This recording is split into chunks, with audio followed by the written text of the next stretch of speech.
Di video ini saya akan menjelaskan tentang materi kita, yaitu implementasi otorisasi pada REST menggunakan JSON Web Token atau kita singkat dengan JWT ya.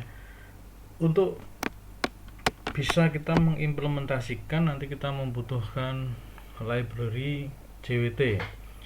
Kalau minggu sebelumnya kita menggunakan library REST controller untuk menerapkan API design, sekarang digabung dengan library JWT, kita akan menerapkan otorisasi ya, melanjutkan pada pertemuan sebelumnya, yaitu implementasi API design. Baik, saya akan jelaskan satu persatu. Nah, untuk rancangan endpoint API ada dua ya, ada dua. Yang pertama adalah out login ya, kita masih bicara pada sisi server ya. Pertemuan kemarin dan pertemuan saat ini kita masih berbicara pada posisi server. Nah, untuk endpoint yang pertama out login ini kita akan sediakan untuk melayani generate token ya. Generate token menggunakan username dan password. Skenario nya begini: jika di tabel user kosong nanti, maka kita akan generatekan. Jika di token di tabel usernya expired, maka kita akan juga generatekan token yang baru. Nah, jika ketika dibaca di tabel usernya sesuai username dan password ya, itu tidak expired, maka kita akan ambil token itu, atau kita akan tetap gunakan token tersebut yang ada di tabel user. Nah, untuk yang kedua, endpoint yang kedua, kita menyediakan layanan untuk mengambil token, tentunya sesuai username dan password ya. Nah, alamatnya ini server out token, metode HTTP-nya adalah post. Untuk login juga metode HTTP-nya adalah post. Nah, ketika request untuk mengambil token dan ternyata di tabelnya kosong, maka kita akan mengembalikan status empty ya. Jika expired, nanti akan mengembalikan status expired. Jika token tidak expired, kita akan kembalikan isi dari token tersebut ya. Ini skenario nya ya. Ada dua endpoint untuk kita sediakan dalam rangka melayani generate token dan ambil token ya. Nah, untuk mulai kita mengimplementasi, kita akan melakukan beberapa penambahan file dan modifikasi. Nah, silahkan Anda download file pendukung pada e-learning, lalu tahap demi tahap akan saya jelaskan setelah ini ya. Isi dari file pendukungnya adalah kita melakukan update pada file config, kita menambah file baru out.php pada controller, dan kita melakukan update pada controller wisata. Kita menambahkan file controller baru, tetapi ini controller yang sifatnya core. Jadi ini nanti adalah anak dari CI controller, dari REST controller maaf, yang nanti akan kita gunakan untuk controller out dan controller wisata ya. Kalau minggu yang lalu wisata ini induknya adalah REST controller. Nah, untuk saat ini, untuk penerapan implementasi JWT, nanti skenario nya kita akan ubah induknya menjadi my controller ya. Lalu ada file library, kaitannya keperluan untuk JWT ada 4 file. Lalu untuk model kita menambahkan file baru model karena kita membuat tabel user nanti. Maka kita siapkan modelnya. Lalu untuk wisata M kita akan lakukan beberapa update atau perubahan. Lalu yang berikutnya adalah SQL untuk tabel users. Ya. Maka yang pertama kali Anda lakukan adalah Anda import file SQL tersebut ke database JSON Anda ya. Saya tunjukkan punya saya. Ya, ini wisata, kemudian kita tambah user. Ya, strukturnya Anda tinggal lakukan import saja. Anda sudah tahu ya caranya ya untuk lakukan import. Anda pilih database-nya dulu JSON, kemudian lakukan import, kemudian Anda pilih file SQL-nya yang Anda peroleh dari e-learning. Ya. Lalu yang berikutnya adalah Anda memindahkan file library ya, 4 file library ini ke dalam folder application library pada JSON server. Anda pindahkan saja. Ini adalah file library untuk keperluan JWT token. Kemudian my controller Anda pindahkan ke JSON server application core. Ya, nama foldernya sudah saya sesuaikan, Anda tinggal pindahkan. Kemudian untuk controller yang out dan wisata Anda pindahkan ke folder application controller. Ya, Anda timpa saja untuk yang wisata.php ya. Nanti akan saya jelaskan apa saja yang kita lakukan update ya. Di bawah materinya juga sudah saya tulis. Yang berikutnya adalah model. Ada model baru user M. Kemudian ada update wisata M. Ya, Anda pindahkan ke application model. Nanti saya jelaskan juga perubahan apa yang kita lakukan pada wisata. Lalu yang berikutnya adalah file config. Ya, Anda timpakan saja ya ke folder atau file aslinya di sini. Kita juga melakukan beberapa penambahan pada file config. Ya, nanti akan saya tunjukkan satu persatu.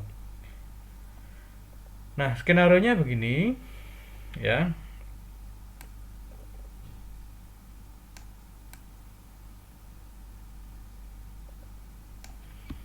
Nah, ketika kita akan mengakses CRUD wisata, maka kita perlu membuat token terlebih dahulu ya, dengan cara login dan membuat token. Kita mengakses endpoint post out login ya, ini di server ya, dengan username dan password. Lalu dibaca di dalam tabel user itu, jika expired maka generate token atau kosong. Jika tidak maka akan diambil isi tokennya. Nah, baru setelah kita memiliki token, kita bisa mengakses CRUD wisata ya, mulai dari post, get, put, dan delete. Ya.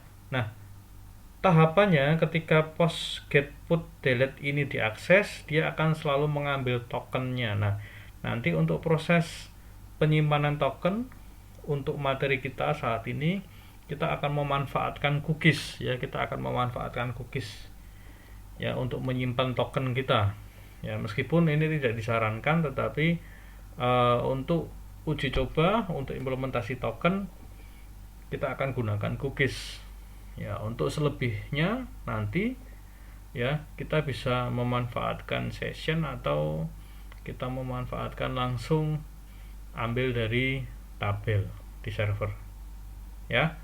Nah, ini ambil token ini maksudnya adalah ambil dari database, kemudian disimpan ke cookies, lalu dicek apakah dia expired. Jika ya, maka akan kembali lagi ke tahap awal. Kita harus melakukan login dan generate token baru. Jika tidak expired, maka proses akan dijalankan ya, requestnya akan dijalankan prosesnya, kemudian tampilkan hasil request, lalu selesai. Nah, itu skenarionya, alurnya.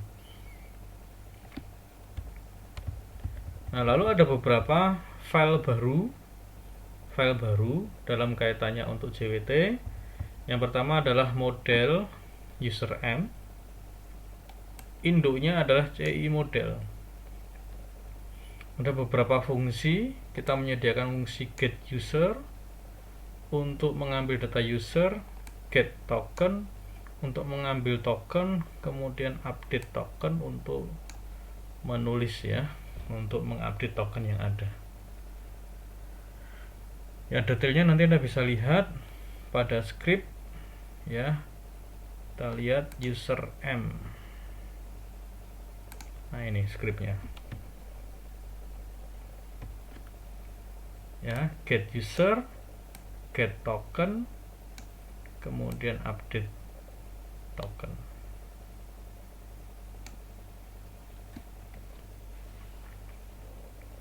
Oke, ini modelnya yang kita siapkan. Lalu file baru yang kedua adalah controller untuk autentikasi. Nah, untuk file out ini induknya tidak lagi ke REST ya controller, tetapi kita induknya ke my controller. Nah, untuk itu my controller perlu kita lihat dulu my controller isinya apa ya. My controller isinya apa?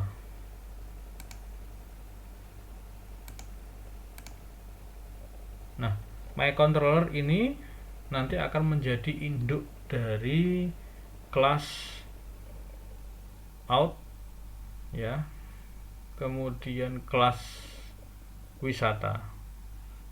Kita lihat out induknya my controller, wisata juga induknya my controller. Nah, apa isi my controller itu sendiri? Nah, my controller itu induknya adalah REST controller. Ya, tetap kita akan menggunakan REST controller, konsep yang ada di REST controller untuk menjadi induk my controller ini yang nanti akan jadi induk ya dari wisata dan out. Jadi konsep inheritance ini akan kita terapkan di sini.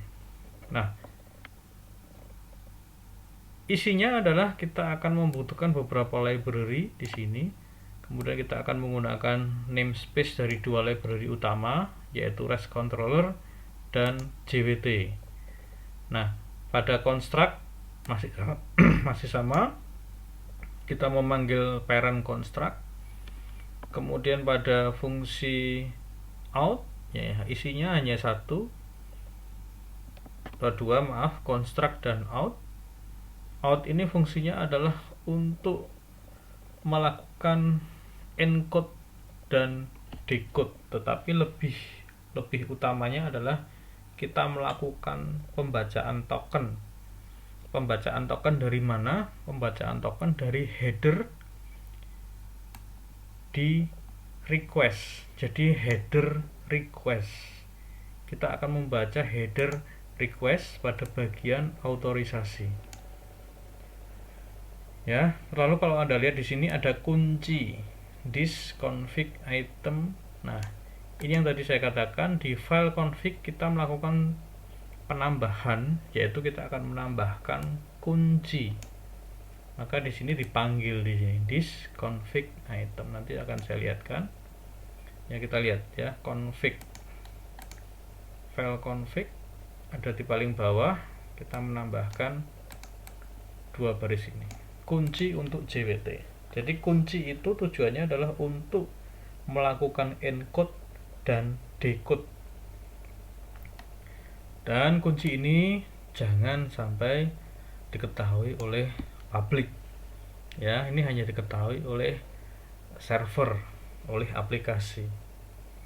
Ya, karena ini kita bicara penerapan JWT pada server, maka config itu akan tersimpan di server ya. Nah, yang berikutnya adalah dia akan membaca kunci, lalu akan dibaca apakah headernya ada atau sama ya. Kalau ada, maka akan diambil tokennya ya, akan diambil tokennya. kemudian akan didekode token tersebut dengan kunci rahasianya tadi, lalu algoritmanya adalah HS256 ya. Lalu hasil dari decode itu akan dimasukkan ke user data. Nah, bagaimana jika hasil decode-nya invalid? Maka ini akan diproses pada script bagian bawah ini, invalid. Jadi ini jika valid, kemudian invalid. Nah, fungsi out ini nanti akan digunakan untuk semua controller di bawah REST ya. Maka kelas myController ini nanti akan digunakan di out.php dan juga wisata.php. Di out.php tadi Anda lihat kita akan menyediakan layanan untuk login ya, mengenerate token, kemudian mendapatkan token ya. Di bagian sini tadi sudah saya jelaskan fungsi yang ada di out. Nah, ini menggunakan namespace, kemudian deklarasi class out untuk API token, extendnya ke myController, lalu ada construct ini melakukan load user M dan load kunci rahasia, kemudian ada login post, metodenya post untuk melayani request post, kemudian token juga post untuk melayani request ambil token. Lalu kita buat fungsi khusus untuk ngecek apakah tokennya sudah expire, dan juga kita menyediakan fungsi untuk melakukan generate token ya. Nah, Anda lihat token post, kemudian ada is expired. Kita akan melakukan cek token apakah tokennya itu sudah kadaluarsa atau belum. Kita akan gunakan fungsi ini. Lalu fungsi yang berikutnya kita akan melakukan generate token yang nanti juga akan diupdatekan ke tabel user ya. Nah, ini fungsi out.php ya, fungsi out.php. Lalu yang berikutnya adalah wisata.php. Nah, kita melakukan beberapa perubahan. Kalau Anda lihat di sini, perubahan pada induk kelas wisata yang semula REST controller kita ubah menjadi myController ya. Lalu penambahan metode disout pada construct kita lihat. Nah, ini ada penambahan di sini disout, kemudian perubahan induk kelas ya, lalu penambahan script tangkap variabel pada hasil kirim dengan get. Ini beberapa get kita tambahi, ini juga sama kita tambahi. Tujuannya adalah supaya API wisata kita itu bisa melayani dua metode, yaitu melayani dengan request menggunakan parameter atau request menggunakan URI segment ya. Di dalam dokumentasi API sudah saya juga sertakan bagaimana contoh mengakses API dengan URI segment dan juga dengan menggunakan parameter ya. Ini ada beberapa perubahan yang bisa Anda baca. Delete juga saya lakukan perubahan. Lalu pada status respon, insert dan update juga kita tambahkan keterangan ya. Sukses ya, yang sebelumnya tidak ada statusnya. Lalu ada beberapa modifikasi pada model wisata M. Modifikasinya tidak banyak, kita hanya menambahkan cek hasil query saat akan di return. Jika query-nya sukses, maka kita kembalikan true. Jika gagal, maka akan kita kembalikan false, ya. Anda bisa lihat di baris-baris yang tertera di situ, perubahannya jadi bagian ini, baris 64, kemudian baris 99, lalu baris 130. Nah, lalu beberapa API ada yang perlu menggunakan otorisasi dan tidak, ya. Untuk bagian token, mendapatkan token dan mengambil token, kita tidak perlu menggunakan otorisasi pada header. Sedang untuk seluruh CRUD, ya, seluruh CRUD wisata, kita perlu menggunakan otorisasi pada header, ya. Nah, contohnya bagaimana? Contoh request, header request tanpa otorisasi seperti ini, ya. Biasa saja, nggak ada otorisasinya. Kemudian respon headernya juga HTTP 1.1.200 oke. Responnya seperti ini. Nah, yang berikutnya adalah contoh header request dengan otorisasi. Nah, yang bagian saya beri warna kuning inilah letak otorisasi. Kemudian token inilah yang kita tempelkan hasil dari generate ketika kita login dan create token, ya, pada API server out login. Responnya, kemudian respon body. Nah, tahapan menambahkan otorisasi pada Postman yang pertama adalah Anda buat token terlebih dahulu dengan mengakses API yang, ya, API apa? Server out login dengan username dan password. Untuk contoh user yang ada di tabel kita ada 2 user, Dodi dengan password Dodi123, kemudian yang kedua adalah admin, passwordnya juga admin. Silahkan Anda gunakan yang Dodi dulu, ya, karena nanti di dalam script kita akan menggunakan yang user ini. Anda generate, Anda akses, kemudian Anda copy, salin token itu, lalu Anda buat tab request baru pada Postman. Lalu contoh kita akan mengambil data wisata, URL-nya adalah server wisata, API-nya, ya. Kemudian pada bagian otorisasi Anda pilih tipe bearer token, ya.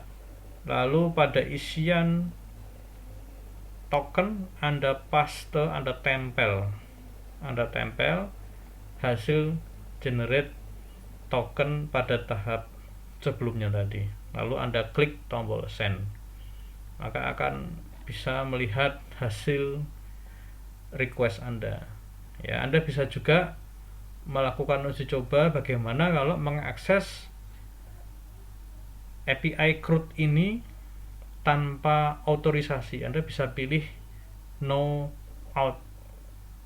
Responnya bagaimana, hasilnya bagaimana, silakan Anda bisa lihat pada Postman Anda, ya. Baik, ini penjelasan dari materi kita untuk implementasi JSON, ya, menggunakan library JWT, ya.